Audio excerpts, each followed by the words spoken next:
जैसा नाम वैसा काम, जंक यानी कूड़ा और फूड मतलब खाना यानी कूड़े वाला खाना। फिर चाहे वो कितनी भी बढ़िया और शानदार पैकेजिंग में ही पेश क्यों ना किया जा रहा हो, लेकिन क्या आपने कभी सोचा है कि पैकेट जंक फूड बनाने वाली कंपनियां दिलकश और मुगालता पैदा करने वाली मार्केटिंग के दम पर ऐसा जाल बिछाती हैं कि उसमें बच्चे आसानी से फंस जाते हैं और अपने जिस्म को जंक फूड का डस्टबिन बना लेते हैं।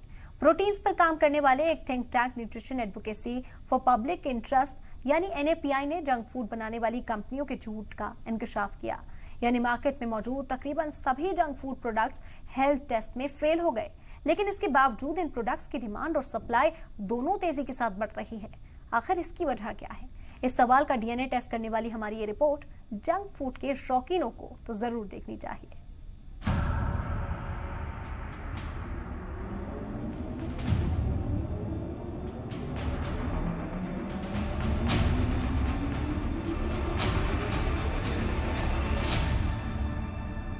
क्या आपके चिप्स में जरूरत से ज्यादा नमक है? क्या आपकी कोल्ड ड्रिंक में नुकसानदायक शुगर है?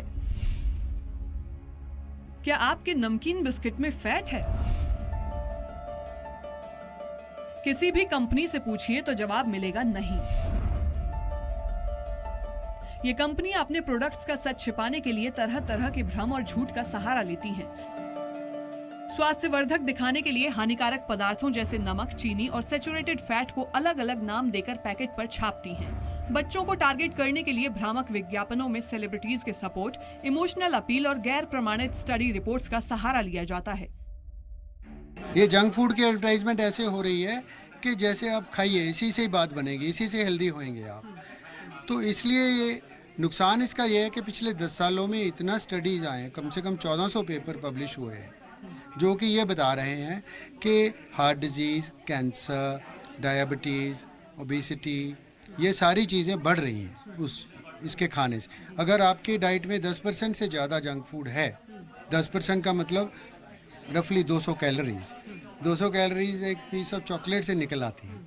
तो अगर 10% डेली आप जंक फूड से ज़्यादा खाते हैं तो ये सारी बीमारियाँ बढ़ जाती हैं। फ्रंट ऑफ पैक लेबलिंग से और एडवर्टाइजमेंट की रोक से ये दोनों अगर हो जाएं, और तीसरी पॉलिसी है अगर आप टैक्स बढ़ा दें, जैसे आपने कोला ड्रिंक पे गवर्नमेंट ने ऑलरेडी टैक्स बढ़ाया है, मुझे लगता है कि इसके ऊपर भी अगर टैक्स बढ़ाया जाए, जो जंक फूड है उसकी डेफिनेशन बना ले सरकार, बहुत इजी है, डेफिनेशन बन जाए तो इजीली लोगों को कम्युनिकेट हो सकता है। फैट, शुगर और सोडियम यानी सॉल्ट का ये झोल मिलकर शरीर को जंक यानी कूड़े से भर देते हैं। साइंटिफिक रिसर्च ये साबित करती है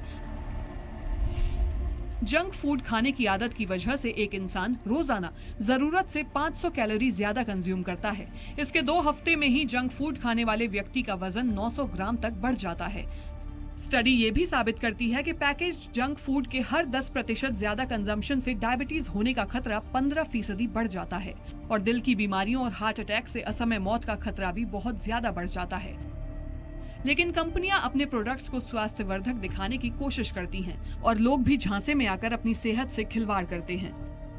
जब हल्के से भूख लगी चिप्स ले ली, कोल्ड ड्रिंक ले ली, बस कोई दिक्कत नहीं है। हमें तो कोई नहीं लगता उसके साइड इफेक्ट्स कुछ होंगे, इतना भी बेकार नहीं लगता सर। खाते हैं, आपको पता है सेहत के लिए खतरनाक है। हाँ, फिर भी खा ही लेते हैं। ऐसा क्यों, मतलब क्या लगता है उसमें? बहुत अच्छा लगता है खाने में उसको, मतलब भूख में लिए या फिर स्वाद के लिए भी स्नैक्स भी ले लो उसको, या फिर कहीं भूख लगे तो खा लो, चलते हुए आसानी से जल्दी मिल जाते हैं आसानी से। तो मार्केट ऐसे सामान से ही भरा है और ऊपर से इनके विज्ञापनों की भरमार ने लोगों की बुद्धि भ्रष्ट की हुई है। भारत में नेशनल इंस्टीट्यूट ऑफ न्यूट्रिशन समय समय पर जानकारी देता है कि हर उम्र के हिसाब से सेहतमंद खाने की थाली में क्या होना चाहिए। एक आम वयस्क की थाली में दिन भर में सब्जियां 350 ग्राम, 150 ग्राम फल, दालें, बीन्स, अंडे, मीट की मात्रा 90 ग्राम, ड्राई फ्रूट्स 30 ग्राम, तेल और घी 27 ग्राम, सभी तरह का अनाज, आटा, चावल, मक्का, ज्वार आदि कुल मिलाकर 240 ग्राम होना चाहिए।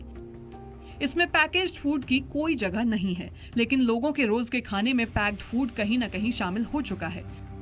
हम कई चीज़ इसमें देखते हैं अनहेल्दी कैसे बनती है फूड, जिसमें प्रोटीन की कमी है, जिसमें माइक्रोन्यूट्रिएंट जिसको बोलते हैं हम कि विटामिन्स एंड मिनरल्स और फाइबर इसकी कमी है, और ज़्यादातर चीनी है, ज़्यादातर कैलोरीज एम्प्टी दे रही है और ज़्यादातर सॉल्ट है।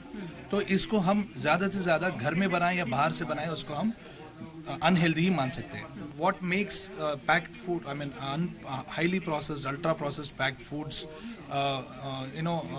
concerning is क्योंकि उसका मार्केटिंग ज़्यादा है, उसका एडवर्टाइजिंग ज़्यादा है, उसका रीच ज़्यादा है, और वो 2 रुपये में आपको पैक बना के दे सकते हैं, अनरियलिस्टिकली स्मॉल सर्व साइजेस बना के दे सकते हैं। इसके वजह से कॉशन एक्सेस किया जा रहा है, क्योंकि आपके पास कम पैसे है तो कम पैसे में आपको अल्ट्रा प्रोसेस्ड फूड मिल सकती है, लेकिन प्रॉबेबली हेल्दी फूड मिलने में थोड़ी दिक्कत है। असल में हमारे देश में जंक फूड के खतरों से लोगों को सावधान करने के लिए कोई कारगर पॉलिसी नहीं है, और जो नियम हैं वो भी इतने कमजोर हैं कि जंक फूड बनाने वाली कंपनियां उन्हें तोड़ मरोड़ कर अपने हित में कर लेती हैं, और खतरे में पड़ जाती है उन लोगों की जान जो बिना कुछ सोचे समझे इन कंपनियों के झांसे में आ जाते हैं और रोजाना अपनी सेहत से खुद ही खिलवाड़ करते हैं। मान लीजिए कि चिप्स के पैकेट में नमक की मात्रा जरूरत से ज्यादा है, तो ये उसके ऊपर बड़े बड़े फॉन्ट में चेतावनी के तौर पर लिखा जाना चाहिए। मान लीजिए कि बिस्किट के पैकेट में चीनी की मात्रा जरूरत से ज्यादा है, तो ये भी ऊपर बड़े बड़े फॉन्ट में चेतावनी के तौर पर लिखा जाना चाहिए कि सावधान, इसमें चीनी की मात्रा जरूरत से ज्यादा है।